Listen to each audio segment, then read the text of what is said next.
Habari wakati huu na habari za usiku huu. Huu ni Mshike. Jina langu ni Kennedy Moses. Una nafasi ya kuungana nasi kupitia kurasa zetu mbalimbali za mitandao ya kijamii, Facebook, Instagram pamoja na X zamani Twitter. Tunapatikana kwa jina la Azam TV TZ, lakini kurasa yetu Instagram wa michezo ni Azam TV Sports. Unaweza kutupata huko na kutuandikia maoni yako, tutakuja kuyasoma hapo baadaye. Kiungo mshambuliaji wa Young Africans Pacome Zouzoua ameweka rekodi nyingine ndani ya soka la Tanzania baada ya kuisaidia Ivory Coast kufuzu fainali za kombe la dunia mwaka 2026. Hivi karibuni Pacome alijumuishwa kwenye kikosi hicho cha Tembo Ivory Coast wakati kikijiandaa na mechi mbili za mwisho za kundi F ambapo wameshinda mechi zote.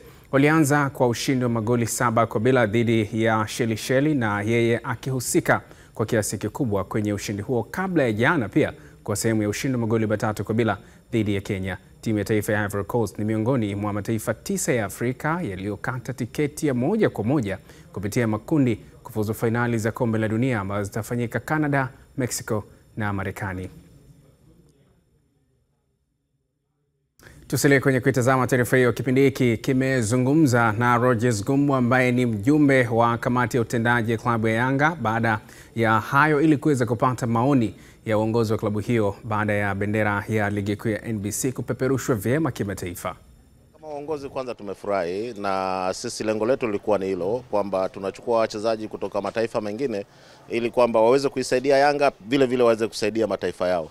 Sasa mtu kama Pacome ameweza kuisaidia taifa lake na ameingia kwenye kombe la dunia. Sisi kama uongozi tunawapa hongera, tunampa hongera Pacome pamoja na timu yake ya taifa ya Ivory Coast. Tukisalia hapo, mafanikio ya Pacome Zouzoua yamewagusa baadhi ya mashabiki wa Young Africans waliopo Dar es Salaam, ambapo licha ya kumpongeza lakini pia wakigusia pia simulizi tamu inayohusisha ligi kuu ya NBC Tanzania bara kwa hivi sasa kwenye michuano hiyo.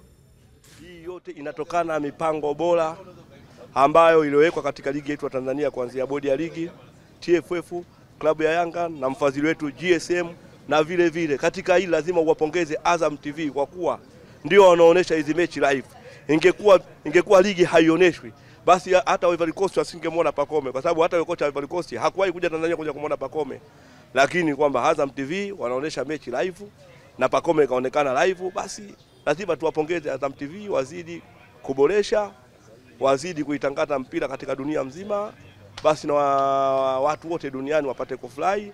Na sisi kama wana Yanga tunamuombea kwa Mungu amweke katika hali ya ufiti mpaka muda wa kombe la dunia utapofika. Basi tutamwangalia Marekani, kwa kuwa hata mechi itakuwa muda mbaya, naamini Azam TV watakuwa live, tutaangalia. Kwa kweli kuhusu Pacome, nafurahia sana kupata mchezaji kama huyo, kwa sababu tangia ianze ligi kuu ya Tanzania hajawahi mchezaji yoyote kushiriki kombe la dunia. Kwa hiyo najisikia furaha kubwa, na kwa Watanzania wote, hususa kwa wana Yanga, tuna furaha kubwa sana kwa kupata mchezaji kama Pacome ambaye anaiwakilisha ligi ya NBC hapa Tanzania.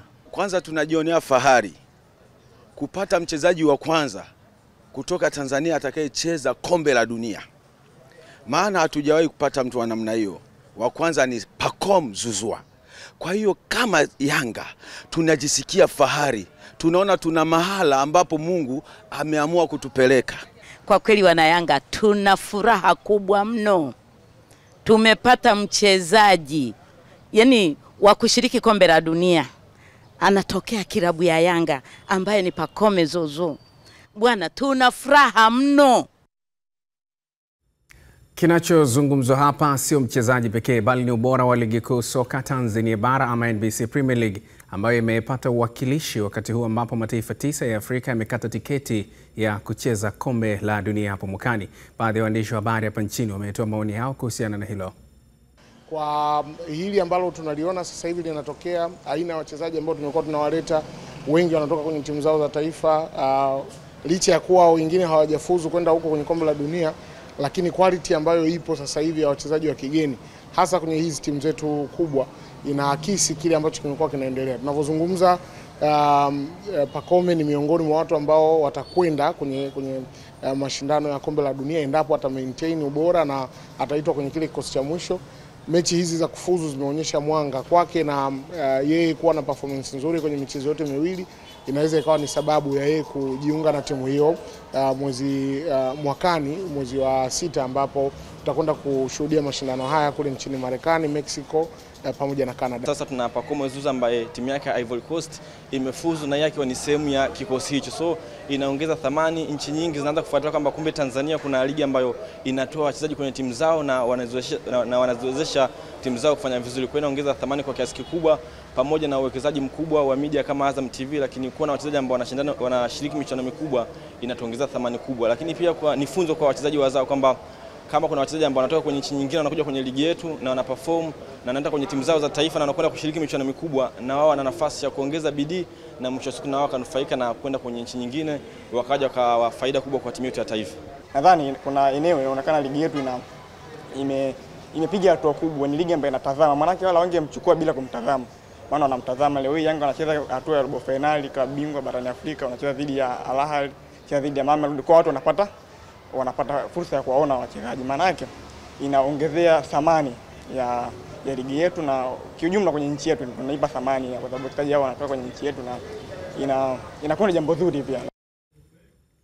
Mbona tuangalie kile ambacho umetuandikia kupitia kurasa zetu za mitandao ya kijamii. Tukianza na swali ambalo tulikuuliza, ambalo hili tumekuuliza kupitia kurasa zetu za Facebook na Instagram. Tuone nini ambacho tulikuuliza na kile ambacho umetujibu. Swali lilikuwa linahoji, Pacome ni mchezaji wa kwanza kwenye NBC Premier League kwa sehemu ya timu za taifa zilizofuzu kombe la dunia. Una ushauri gani kwake? Swali limeulizwa hivyo, tuangalie kile ambacho umetuandikia kama maoni yako kwenye kurasa zetu za Facebook na Instagram. Tukianza ukurasa wetu wa Instagram Azam TV Sports, Baraka Singo anasema ni kutoka Chaludewa Mpwapwa Dodoma. Anasema binafsi na mshauri aongeze bidii zaidi ili aendelee kuwa kwenye kiwango kizuri ili mwakani 2026 aweze kuitwa na kuitumikia taifa yake ama taifa lake, na sisi huku wa Tanzania tutakuwa tunajivunia mchezaji wetu wa NBC Premier League anacheza World Cup. Lakini Jafari Kopo wa Moshi Kilimanjaro anasema ushauri wangu kwake asibweteke, aongeze juhudi kwenye mazoezi, maana akiendelea kufanya vizuri kwenye klabu yake ataonekana zaidi, hivyo kuendelea kuitwa timu yake ya taifa, na hii sio fahari kwake pekee bali kuitangaza na ligi yetu pia. Francis Lisane anasema aongeze kujituma kwenye klabu yake ili alinde kiwango chake na kumshawishi kocha wa timu yake ya taifa kwa maana ya taifa lake aje kumjumuisha kwa mara nyingine tena, tuseme insha Allah. Na baada ya kutazama maoni kwenye ukurasa wa Instagram, tuangalie Facebook sasa. Ambrose Joseph Butilaga yeye anasema aendelee kuwa na nidhamu, bidii na unyenyekevu, atumie nafasi hiyo kujifunza kutoka kwa wachezaji wakubwa duniani na kuinua hadhi ya Yanga na ligi ya NBC kwa kuonyesha ubora na nidhamu ya hali ya juu uwanjani. Lakini Mabere Malale anasema Wanzega Tabora, ushauri wangu afahamu kuwa yeye anawakilisha Tanzania, maana bila NBC asingeitwa kwenye timu ya taifa yake, lakini pia cha msingi sisi tunamwambia afanye vizuri. Sultan Mohamed anasema kwa ushauri wangu atie bidii na kucheza vizuri ili aitwe tena timu ya taifa, pia asibweteke kwani kuna wachezaji wengine wazuri sana kama Jean Chele na wengine wanaoiwinda nafasi yake kuitwa timu ya taifa. Haya ni maoni yake hayo kupitia ukurasa wetu wa Instagram pamoja na Facebook. Nikukumbushe tu kwamba unimshike mshike, usiondoke.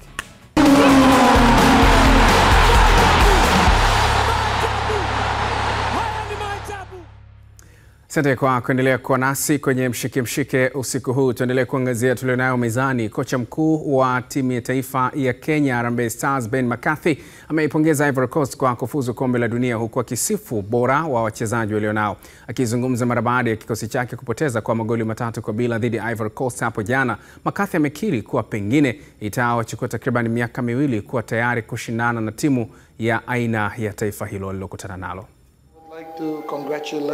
Coach Fai. Kwanza ningependa kuwapongeza kocha Fai na timu ya Ivory Coast kwa kufuzu kombe la dunia. Nafikiri malengo yetu yalikuwa kwenda kiwanjani na kuwapa ugumu Ivory Coast. Hatukuja hapa ili kupoteza mchezo. Ni lazima tuwape heshima yao. Ukitazama ubora wa wachezaji wa Ivory Coast, wengi ni wanacheza klabu kubwa Ulaya, wakati sisi Kenya bado tunaijenga timu yetu. Wachezaji wengi vijana, hivyo tumepambana kadri ya uwezo wetu kuliheshimisha taifa, lakini isivyo bahati, ukicheza na timu yenye uzoefu kama Ivory Coast, siku zote lazima kuwe na ugumu, haijalishi ni kwa namna gani. Utajipanga kimbinu, wana wachezaji wenye uwezo binafsi wa kubadili matokeo.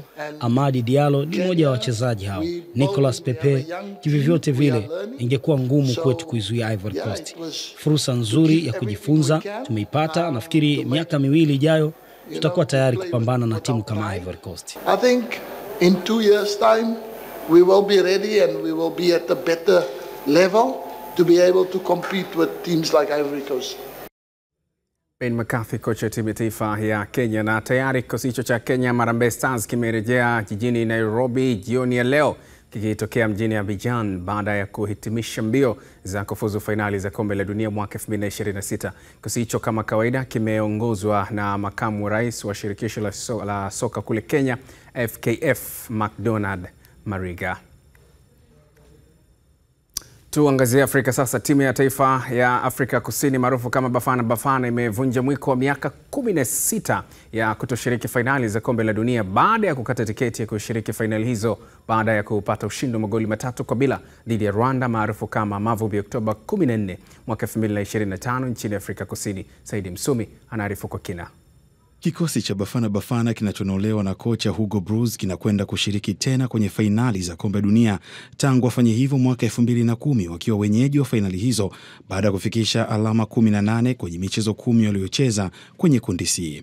Licha ya kukatwa alama 3 kwa kumchezesha kiungo Teboho Mokoena kwenye mchezo dhidi ya Lesotho, alikuwa na kadi 3 za njano hazikuwafanya kukata tamaa na kuacha nyuma Nigeria Super Eagles na Benini waliomaliza na alama 17 kila mmoja. Nao Senegal Simba wa Teranga wamekata tiketi ya kushiriki fainali ya 4 za kombe la dunia 2026 baada ya kufuzu mwaka 2002, 2018 na 2022 kwa kuichapa Mauritania kwa kichapo cha mabao 4-0 na kufikisha alama 24 kwenye michezo 10 na kusubiri iwapo watavunja rekodi yao tamu ya kuishia robo fainali kwenye fainali za mwaka 2002 zilizofanyika Korea Kusini na Japan. Ilhal Afrika kwa mara ya kwanza itashuhudia Cape Verde wakienda kuipeperusha bendera yao kwenye fainali za kombe dunia 2026 baada ya kumaliza kinara kwenye kundi D wakiwa na alama 23 na kuacha nyuma Cameroon Simba wasiofugika kwenye nafasi ya pili wakiwa na alama 19 pekee. Wapenzi wa soka wataendelea kuiona bendera ya Ghana Black Stars ikipepea kwenye fainali za mwaka 2026 baada ya kuongoza kundi I wakiwa na alama 25 na kusubiri kama wataivunja rekodi yao tamu ya kuvuka robo fainali kama walivyoifikia mwaka 2010 nchini Afrika Kusini. Upande mwingine, wana nusu fainali wa mwaka 2022 timu ya Morocco Simba wa Atlas chini ya kocha Walid Legagai wamefuzu kwa fainali za mwaka 2026 baada ya kuibuka na ushindi wa bao 1-0 dhidi ya Congo Brazzaville na kufikisha alama 24 na kuendeleza rekodi yao tamu ya kushinda michezo 16 mfululizo na kuvunja rekodi iliyokuwa inashikiliwa na Hispania La Roja ya kushinda michezo 15 mfululizo kuanzia shindano la Ulaya mwaka 2008 mpaka Juni 2009. Nchi zingine zilizokata tiketi kupitia kanda ya Afrika ni Ivory Coast, Misri, Tunisia, Taiwan, Carthage na Algeria mbweha wa jangwani, huku timu 4 zilizokuwa na matokeo mazuri zikienda kwenye kinyang'anyiro cha kusaka nafasi moja kufuzu kwa kombe dunia 2026 zitakazofanyika kwa ushirikiano wa Marekani, Canada na Mexico. Saidi Msumi, Azam Sports. Na mwili kuangazia undani kuhusiana na hilo ni zungumza na mchambuzi hapa masuala ya soka Philip Nkini kuweza kusikia kutoka kwake. Philip, karibu.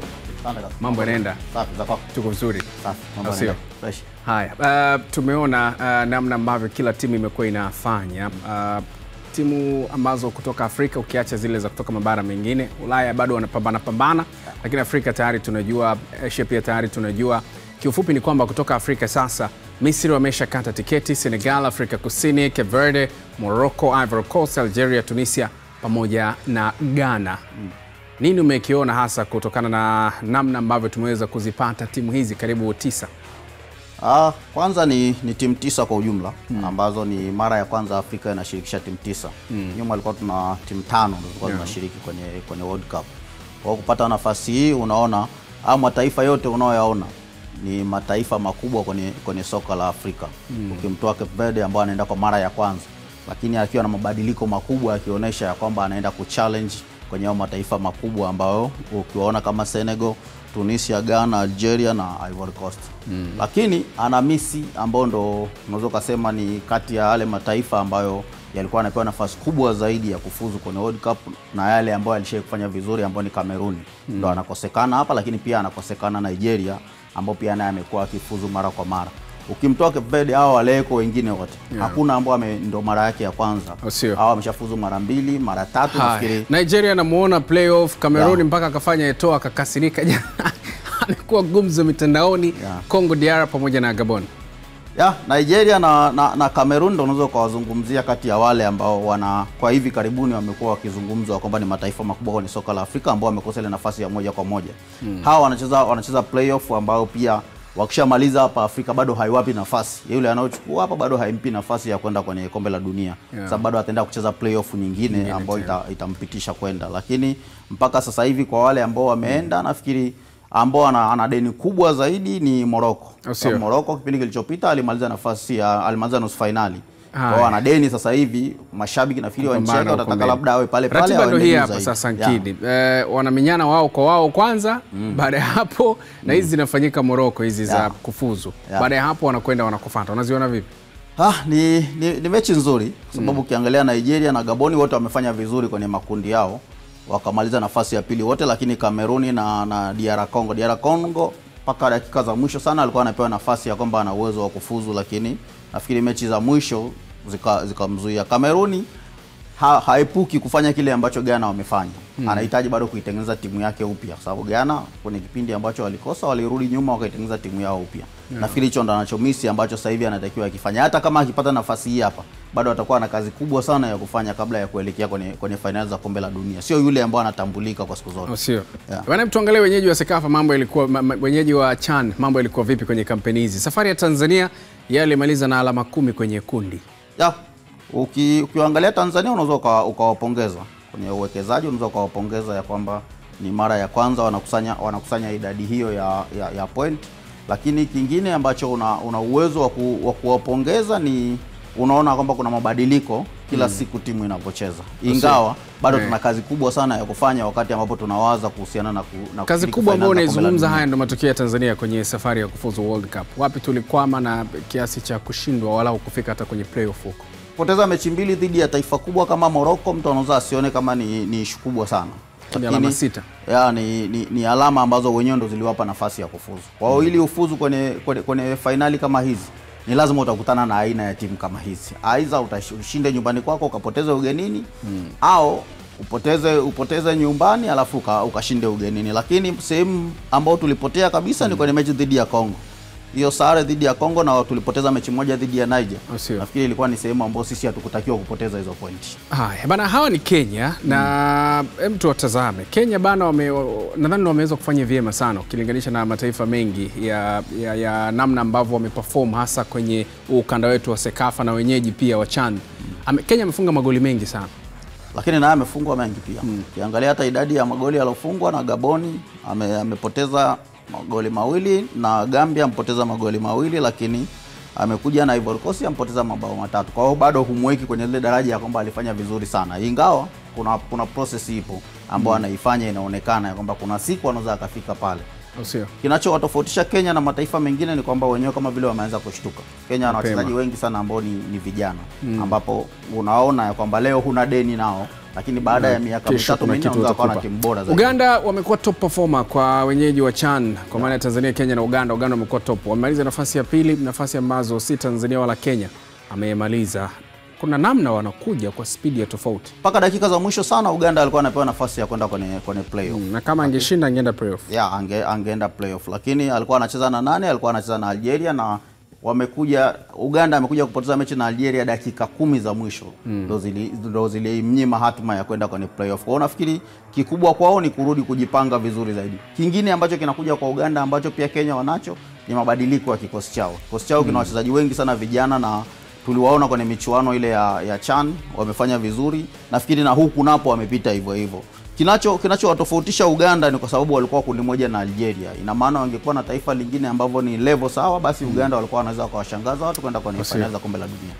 Shukrani sana Nkini, tupata saa mwingine kujadili mengi zaidi. Asante. Sawa, shukrani. Naam, ni Philip Nkini, mchambuzi wa masuala ya soka, nikizungumza naye kuhusiana na kile ambacho tulikuwa tunakujuza hapa. Tuendelee kuangazia tulionayo mezani. Shirikisho la soka nchini Kenya FKF limesimamisha mechi zote za ligi kuu nchini humo kupisha maombolezo ya kifo cha waziri mkuu wa zamani wa taifa hilo Raila Amolo Odinga kilichotokea akiwa safarini kuelekea India. Mapema hii leo Rais wa Kenya William Ruto ametangaza siku 7 za maombolezo ya kitaifa zitakazoambatana na mazishi ya kitaifa kwa kiongozi huyo mahiri wa upinzani nchini humo. Katika barua yake kwa vyombo vya habari, FKF imesema inaungana na wananchi wa Kenya kuomboleza msiba huo kwa kusitisha shughuli zote zinazohusiana na ligi. Mpaka umauti unamfika, Raila Odinga alikuwa mlezi wa klabu ya Gor Mahia ambao ni mabingwa mara 21 wa ligi kuu nchini Kenya, ambao pia alihusika kwa kiasi kikubwa kusaidia gharama za safari ya timu hiyo. Taarifa za kifo cha Raila Odinga zimewafikia wakati wakijiandaa kuelekea mazoezini mapema hii leo. Hapa nawazungumzia Gor Mahia ambao pamoja na mambo mengine wameelezea namna ambavyo amekuwa baba mlezi na kiungo muhimu kwenye ustawi wa klabu hiyo. Naweza sema news ya mzae na muita mzae Rao nimereceive imekuwa painful kwanza sana. Hiyo ndio kitu naweza sema. Kwa sababu imekuwa abrupt na imetupata ni time ya kuenda training. So imetua moral sana. Hata umeona venye tunajaribu kubegin. At the beginning of the training, morali hajakuwa juu. But venye imeenda, coach ametry kuongea na sisi. Ametuambia hizo ni vitu ziu happen. Ndio ni sad. But at the end of the day we have to work. Raila naweza mkumbuka vitu mob. Kitu ya kwanza ni debut yangu ya kwanza. Nikicheza alikujanga hapa, ilikuwa Nyayo hapa, na alituongelesha kwanza kwa simu. Alituambia anakuja game na tusimdisappoint. Tukamwambia tuwezi, tukajisukuma tukashinda game na ali appreciate sana. Raul alikuwa jamaa mpoa sana. Each and every game alikuwa na make sure anakuja, anaongea na vijana. Time tuko down anatuambia tusijali, hizo ni moment ziu kuwa kwa life. Ni jamaa ameacha msumari kwa roho yetu sana. Hivyo ndio kitu naweza sema tu. Kwanza kabisa ningependa kusema pole kwa familia ya patron. Ni a big loss to the nation na Gor Mahia fraternity. Tuna feel tumelose a hero which of it take time before to sau patron wetu Raila Odinga, but tunajua amefanyia Kenya kazi poa, na pia as Gor Mahia tunamshukuru sana kwa kuwa one of our patrons. Ni Ernest Wendo, nyota wa Gor Mahia ya Kenya, kituarifu kuhusiana na kile ambacho kimeendelea huko na namna ambavyo wamejisikia. Nikukumbushe tumekamilisha hivi nusu ya kwanza ya mshike hii leo baada ya kukujuza kile ambacho kinaendelea Tanzania, lakini pia kwenye michuano ya kufuzu kombe la dunia na timu 9 ambazo zimeshafuzu kwenda kwenye hatua inayofuata. Nini ambacho tutakujuza kwenye mshike nusu saa ya pili ni pamoja na hiki. Kuiona Twiga Stars ya Tanzania dhidi ya Ethiopia ni bure, TFF yathibitisha. Na KMC ama Wanakino Boys kuja kivingine dhidi ya Mbeya City kurejea ligi kuu. Ni mshike, endelea kuwa nasi usiondoke.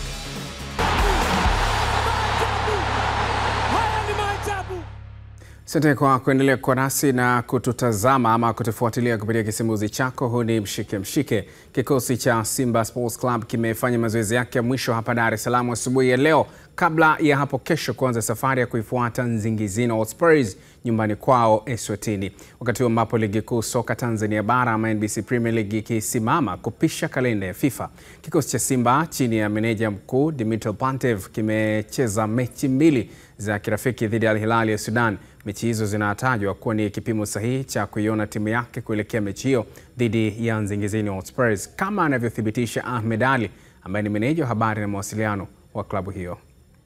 Tumekuja kushuhudia mazoezi ambapo hii leo tunafanya mazoezi yetu ya mwisho Dar es Salaam Tanzania, tukijiandaa na safari yetu ya kuelekea Eswatini ambapo tunakwenda kucheza ligi ya mabingwa barani Afrika, ambapo kikosi kinataraji kuondoka kesho siku ya Alhamis majira ya saa 4 asubuhi tutaondoka hapa na shirika la ndege la Tanzania, Air Tanzania, mpaka Johannesburg. Tutafika Johannesburg, tutachukua ndege nyingine kwenda mpaka Eswatini. Jioni ya siku hiyo, kwa maana ya tarehe 16, siku itakuwa imeisha namna hiyo. Tarehe 17 tutafanya mazoezi Eswatini, 18 mazoezi Eswatini, na tarehe 19 itakuwa ndio siku ya mchezo wetu dhidi ya Nsingizini Hotspurs. Kwa jumla ni kwamba maandalizi yanakwenda vizuri, ama yamekwenda vizuri sana. Baada ya kucheza mchezo wetu wa mwisho wa ligi kuu ya NBC dhidi ya Namungo, wachezaji wengine wakaenda kwenye timu ya taifa ya Tanzania. Wengine wachezaji wote waliosalia takriban 27 wakabakia Dar es Salaam kuendelea na programu ya mazoezi chini ya meneja Dimitar Pantev. Kuelekea mchezo wa ligi ya mabingwa Afrika kati ya Nsingizini Hotspurs Eswatini dhidi ya Simba Sports Club, baadhi ya mashabiki wa Simba Sports Club wamesema licha ya ugumu wa mchezo huo bado wana imani na timu yao, huku wakiwataka mashabiki wengine kujitokeza kwa wingi na kuepuka vitendo vitakavyosababishia kufungiwa.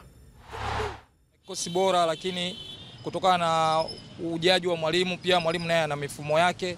Kwa hiyo kikubwa tuombe tu tuweze kupata alama 3, basi ikishindikana basi hata suluhu, lakini mechi ni ngumu sana. Alafu pili, kila shabiki basi awe mlinzi na mwenzie kwa ajili ya kufanya vurugu ya aina yoyote. Tusitegemee security wetu, tuwe security sisi wenyewe kwa ajili ya kusimamia hii, tusije tukaja tukafungiwa tena. Sasa hivi hakuna mechi nyepesi. Mechi ambazo zimeingia klabu bingwa zote zina nafasi ya kuweza kusonga mbele.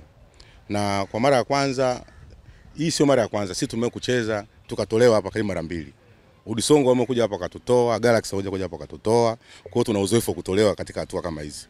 Kwa hiyo kwa ujumla ni kwamba tujipange kama tunavyojipanga mechi zingine. Ni mechi ambazo tusifanye mzaha, ni mechi ambazo ni ngumu, mtu asikudanganye. Wao wenyewe wanakuja lakini wana hofu na sisi. Lakini si jambo la kulidharau kwamba kwa sababu wao ni wadogo tuwadharau, hapana. Lazima tukaze ili tuweze kupata pointi, tuweze kuvuka twende robo finali klabu bingwa barani Afrika. Na sisi kwenda robo finali ni kitu cha kawaida, tushazoea. Mimi kwa kweli naiona ni mechi nzuri sana, kwa sababu mimi naijua Simba yangu, na hata kama inasema inafungwa mimi bado niko nashangilia, na lazima niende Jangwani pale wanizomee, basi mimi nikirudi najikuta niko sawa kabisa. Kwa kikosi kile mimi naona kwa kweli hakuna shida yoyote yani hakuna shida yoyote yani. Ikitokea ni mpira, lazima una vitu vitatu lazima vitokee, lakini kwa kweli kwa Simba hii tulionayo na sasa hivi, yani mimi sisemi mengi yani. Tuageukia Singida Black Stars sasa, ambapo kikosi hicho kimeanza safari kuelekea nchini Burundi kupitia Dar es Salaam mchana leo kwa ajili ya mchezo wa kombe la shirikisho Afrika dhidi ya mwenyeji Flambeau du Centre.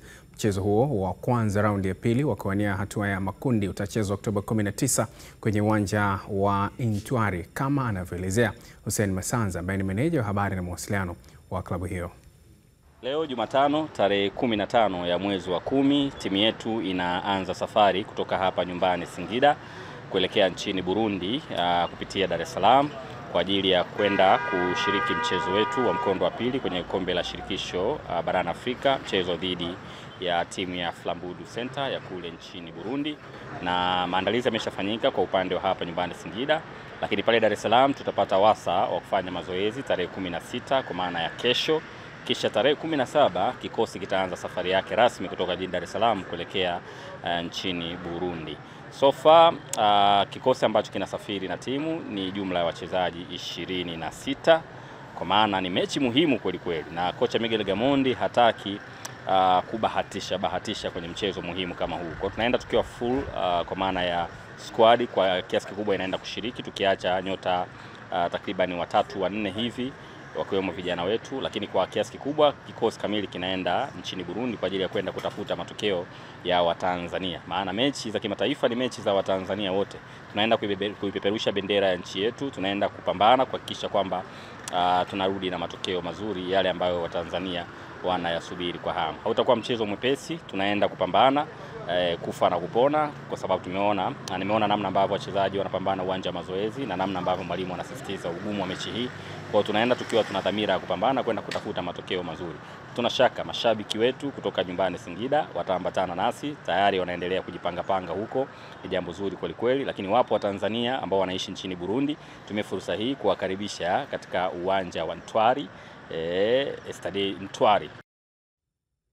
Na mbali na hilo tutazame lingine. Kikosi cha Azam FC ambao ni matajiri wa jiji kinaendelea na maandalizi ya kuwakabili wenyeji KMKM katika mchezo wa hatua ya pili kombe la shirikisho Afrika utakaochezwa Oktoba 18 kwenye uwanja wa New Amani Complex. Musa Kawambwa anaarifu zaidi. Ni katika uwanja wa mazoezi hapa New Amani Complex, viwanja vidogo hapa nje ya dimba kuu ambalo mchezo utakapochezwa Jumamosi ya tarehe 18 saa 10:15. Kocha Frohai Benge akiwa anaendelea kuwanoa wachezaji wa Azam FC, na taarifa njema ni kwamba wale ambao walikuwa kwenye kikosi cha timu ya taifa ya Tanzania, Taifa Stars, kilichocheza mchezo wa kirafiki kule Dubai dhidi ya Iran na kupoteza kwa mabao 2-0, wachezaji hao wamewasili katika squad hii ya Azam FC. Kama unavyoona tuko mazoezini na wachezaji wetu wote walifika mapema alfajiri baada ya mchezo wa kirafiki dhidi ya Iran. Wachezaji wetu wote 7, kila ambaye alikuwa anahisi kwamba anapaswa kuwepo ndani ya timu alikuwa tayari zimeshafanyika arrangements za wao kutoka Dubai, na uzuri ni kwamba walitua moja kwa moja hapa Unguja Zanzibar, na baada ya hapo wameingia, na leo nafikiri mmewaona wakiwa na train, wana siha njema, kila mtu anaonekana yuko sawa. Bahati nzuri ni kwamba leo ni tarehe 15, kwa hiyo bado kuna siku zingine 2 kabla ya mchezo tarehe 18. Maana kesho tarehe 16, 17, 18 mchezo. Watafanya recovery, wataendelea na mazoezi na session ambazo wanafanya wenzao, na baada ya hapo tutawashuhudia kwenye mchezo. Putin kuna masuala fulani hivi ya wanasemaje, masuala fulani hivi ya maandishi ya taifa lake, kwa hiyo alikuwa anashughulikia pasipoti yake, ameshamaliza, kila kitu kiko sawa. Huku kuliko baki ni wale ambao walikuwa kwenye timu ya taifa ya Tanzania, Taifa Stars, na wale wengine kama ambavyo tulikuwa tumesema awali kwamba tumekuja na mziki kamili, yani tumekuja na wachezaji wote. Kila mpinzani ambaye atakuja mbele tutamvalisha kinyago cha Real Madrid, tutamvalisha kinyago cha Manchester City, tutamvalisha kinyago cha Al Ahly, tutamvalisha kinyago cha Esperance, Raja Casablanca, Mamelodi, Kaizer, yoyote ambaye huyu ukienda kucheza naye ni mechi ngumu na Azifu hatujawahi kukutana naye. Hapo ndiko ambako tutaonyesha mchezo mzuri.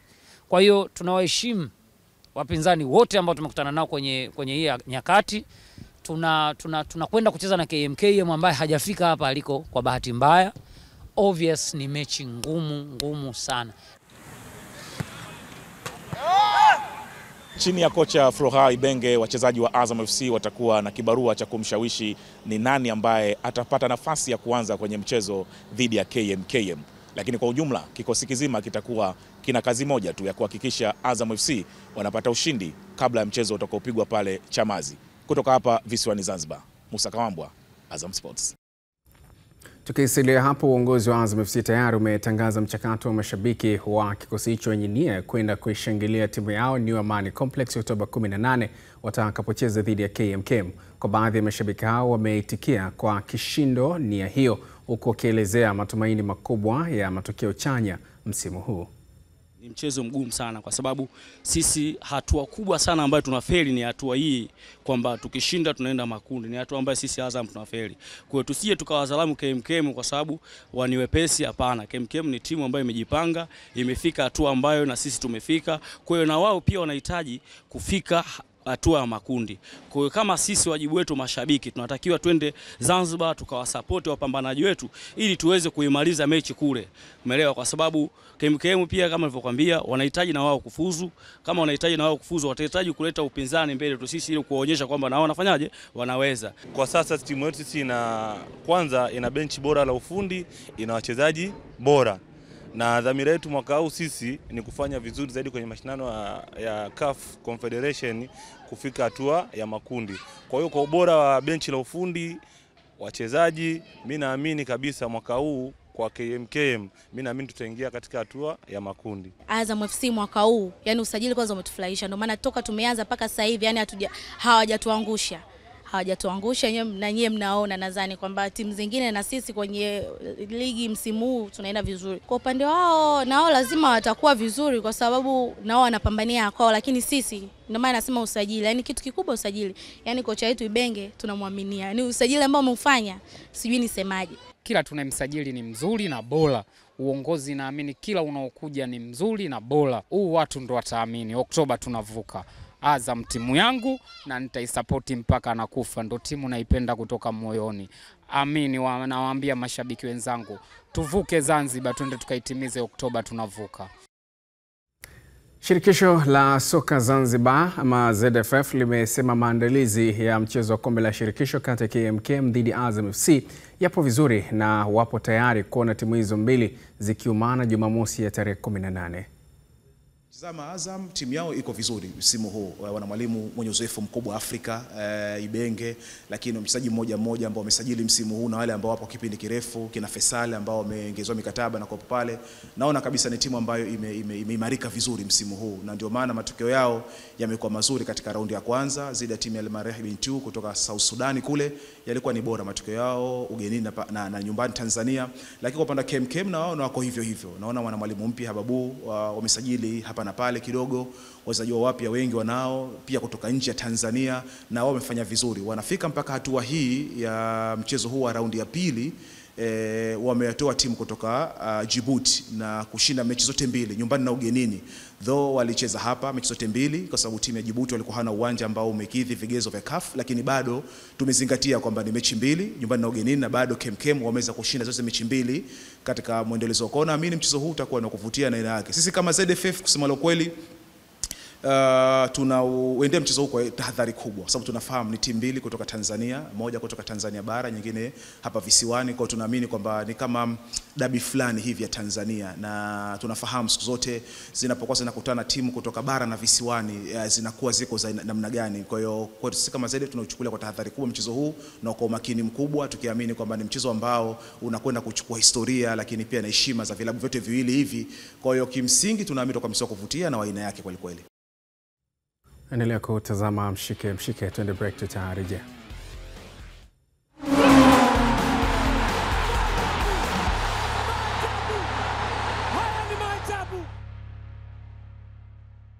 Asante kwa kuendelea kwa nasi. Huu ni Mshike Mshike. Shirikisho la soka Tanzania TFF limethibitisha kuwa hakutakuwa na kiingilio katika mchezo raundi ya pili wa mchujo kuwania kufuzu fainali za kombe la mataifa Afrika kwa upande wa wanawake, yani WAFCON 2026. Tanzania hapa Twiga Stars itakipiga dhidi ya Ethiopia pale Azam Complex Chamazi Oktoba 22 kabla ya kurudiana nao ugenini Oktoba 28, kama anavyothibitisha Clifford Marion Nimbo ambaye ni afisa habari wa shirikisho la kandanda nchini. Tuna mchezo ambao unafuata wa timu yetu ya taifa ya wanawake Twiga Stars wakicheza dhidi ya Ethiopia, mchezo huo wa kufuzu WAFCON, na ni mchezo ambao tunacheza tarehe 22 ya mwezi huu na mchezo utakuwa Azam Complex Chamazi, na tayari taratibu nyingine zote zinaendelea kwa ajili ya taratibu za kimchezo. Timu yetu ya taifa tayari ipo kambini na tayari wameshaanza mazoezi. Jana walikuwa na session ya mazoezi, lakini leo pia wataendelea na mazoezi kujiandaa dhidi ya mchezo huo na Ethiopia. Na tayari pia kwa upande wa waamuzi ambao watachezesha mchezo huo wenyewe tayari wataingia tarehe 20. Kwa hiyo unaona kwamba tayari tuna siku kadhaa hapa kuelekea kwenye mchezo wenyewe.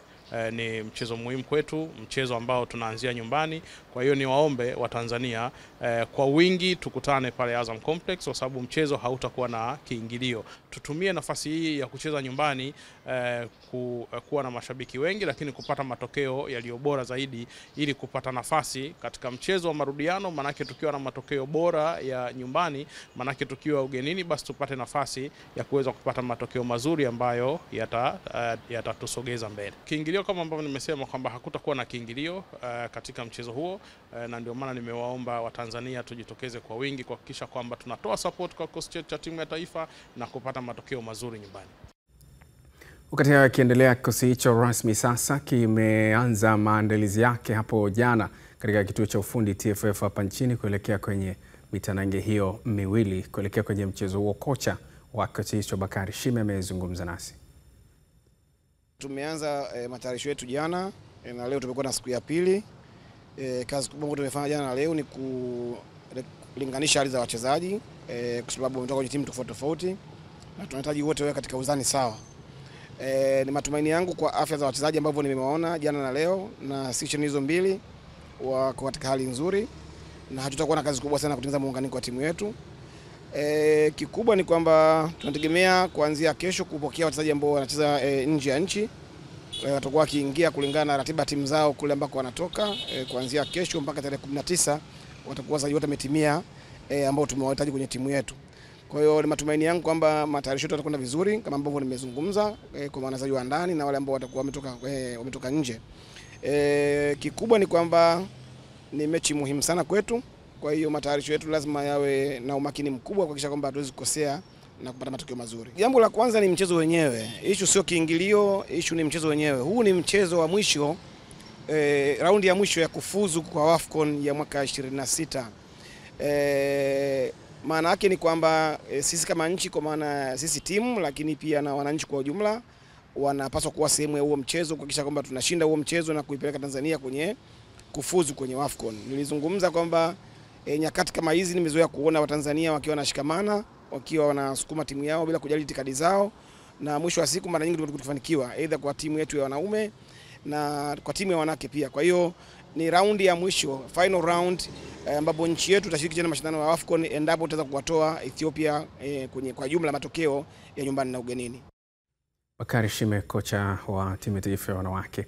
Uongozi wa Wagosi wa Kaya Coastal Union wamewatoa hofu mashabiki wa klabu hiyo kutokana na mabadiliko yaliyofanyika katika benchi la ufundi la klabu hiyo. Mwanahabari wetu Mariam Shedafa amezungumza na afisa habari wa Coastal Union Hussein Mchomvu na kututumia taarifa ifuatayo. Akizungumza na Azam Sports wakati wa mazoezi ya timu ya Coastal Union Wagosi wa Kaya yaliyofanyika kwenye viwanja vya Galanosi, afisa habari wa Coastal Union Hussein Mchomvu amesema timu yao imejipanga vizuri na wanaimani wataibuka na ushindi dhidi ya Mtibwa Sugar. Na sasa hivi timu iko Tanga inaendelea na maandalizi chini ya kocha mkuu Mohamed Mbuya Mwana Zuoni, anaweka vijana sawa kwenda kuwavaa Mtibwa Sukari. Tunategemea panapo majaliwa ya Allah Ijumaa tutakuwa Dodoma kwa ajili ya kukamilisha taratibu za mwisho kuelekea mchezo wetu ambao tutacheza tarehe 19 pale kwenye dimba la Jamhuri. Muda ni saa 10 kamili za jioni kwa saa za Afrika Mashariki. Tumejipanga kwenda kuchukua alama 3 kwa Mtibwa kwa sababu tuna kumbukumbu nzuri. Michezo yetu mitatu iliyopita tumepoteza miwili, tumeshinda mmoja. Kwenye michezo mitatu tuna alama 3 pekee. Tuna uhitaji wa kuongeza alama dhidi ya Mtibwa Sukari. Ndio maana tunafanya maandalizi ya nguvu kuhakikisha mchezo wa tarehe 19 tunapata ushindi inshallah. Baadhi ya mashabiki wa timu hiyo ya Coastal Union waliojitokeza kushuhudia mazoezi ya timu yao nao wakazungumzia mwenendo wake. Mtibwa wakae tayari kwa sababu Coastal waliozoea sio ambao watakutana nayo. Coastal ya sasa ni nyingine kabisa. Umeona kuna watu kama 6 hivi ambao walikuwa hawajaingia, tunaamini wataingia. Sasa wataona Mtibwa kitakachowakuta. Kwa hali ya kikosi kinafanya vizuri. Tunaona mabadiliko ya kibenchi la ufundi, mwalimu mpya aliyekuja. Tunategemea mambo makubwa, tunategemea mpira wa kasi, tunategemea pasi nyingi kuonekana. Ligi ni ngumu. Kama ligi ni ngumu, lakini natarajia kwamba Mtibwa asija akaona kwamba Coastal ni sehemu ya kuchukulia pointi kiulaini. Tumejipanga, tunahakikisha kwamba tutachukua pointi 3. Kikosi cha Wagosi wa Kaya Coastal Union kinatarajiwa kusafiri Alhamisi hii kuelekea jijini Dodoma kwa ajili ya mchezo wake dhidi ya Mtibwa Sugar. Mariam Shedafa, Azam Sports. Naam, tukamilisha na hili. Wachezaji wawili kutoka timu ya vijana chini ya umri wa miaka 20 kutoka Manispaa ya Kinondoni ama KMC wamepandishwa kuitumikia timu ya wakubwa kwa ajili ya msimu wa mashindano ya mwaka 2025-26. Wachezaji hao ni Salim Shaban na Abel Manungu, pasina kumsahau nyota mwingine ambao wao wameelezea furaha yao baada ya kupiga hatua hiyo na namna wanavyojipanga kuonyesha ushindani zaidi. Kikubwa napenda kumshukuru coach Maximo kwa kuniamini, kuniona kwamba na kipaji na kunipandisha senior team. Cha kumwahidi ni kwamba kaonyesha kuniamini. Hivyo na mimi namwahidi kwamba nitaonyesha kujiamini na kile alichoniona nacho kutoka under 20 kuja juu nitakionyesha, mradi azidi kuniamini. Ugumu upo kwa sababu nimetoka kwenye youth team na kuja senior team, ambapo mabraza tayari kwamba wapo experience, mazoezi hapo tafu, lakini kikubwa nilishaamua kwamba mpira uwe kazi yangu, kwamba nilikuwa ndoto yangu kutimiza, kwa hiyo inabidi nijitume zaidi. Napenda kumshukuru Mwenyezi Mungu kwa kuweza kunipa hii nafasi ya kuweza kupanda kwa katika mmoja wapo wa wachezaji wa senior team.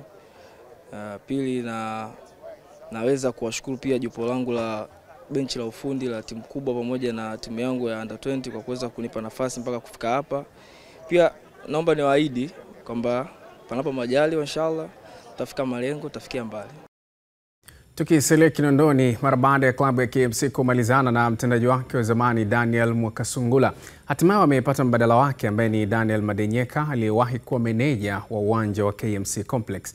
Mshike tumezungumza na Madenyeka kufahamu mipango yake. Kwanza niseme naipokea hiyo nafasi kwa mikono miwili, lakini kuipokea kwa mikono miwili maana yake ni kwamba lazima yale ambayo majukumu uliyokuwa umepewa pia uyatekeleze kwa kiwango ambacho aliyekuwa amekupa nafasi aone kwamba utendaji wako pia unatakiwa kuendana na hiyo nafasi. Ni wadhifa ambao unahitaji utekelezaji na utendaji zaidi kuliko maneno. Kwa hiyo ni nafasi ambayo naishukuru mamlaka iliyokuwa imenipa katika kutekeleza jukumu hilo, na niwaahidi tu kwamba nitatekeleza kadri ambavyo utaratibu unavyotaka na maelekezo ambayo atakayotolewa, kwa kuwa tupo kwenye tasnia ya mpira wa miguu. Ni matumaini yangu tu kwamba tutaitendea haki nafasi ambayo tumepewa kwa ajili ya kuhakikisha kwamba tunaivusha timu yetu kutoka hapa ambako tulipo.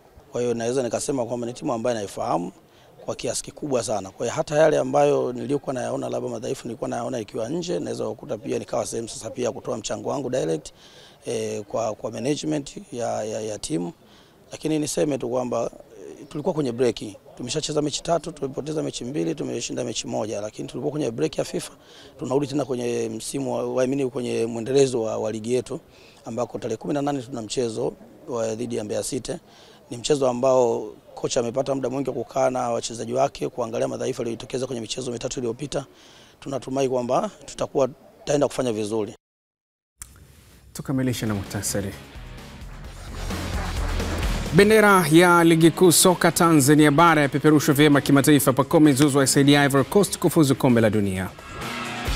Watani wa jadi Simba na Yanga kuwafuata wapinzani wao kimataifa kesho, wakati Singida Black Stars safarini kuelekea Bujumbura. Na kifo cha waziri mkuu wa zamani wa Kenya na mlezi wa Gor Mahia Raila Odinga chasimamisha mechi za ligi nchini Kenya. Mwisho mshike hii leo. Kwa niaba ya wote waliofanikisha matangazo haya, jina langu ni Kennedy Moses. Uwe na usiku mwema.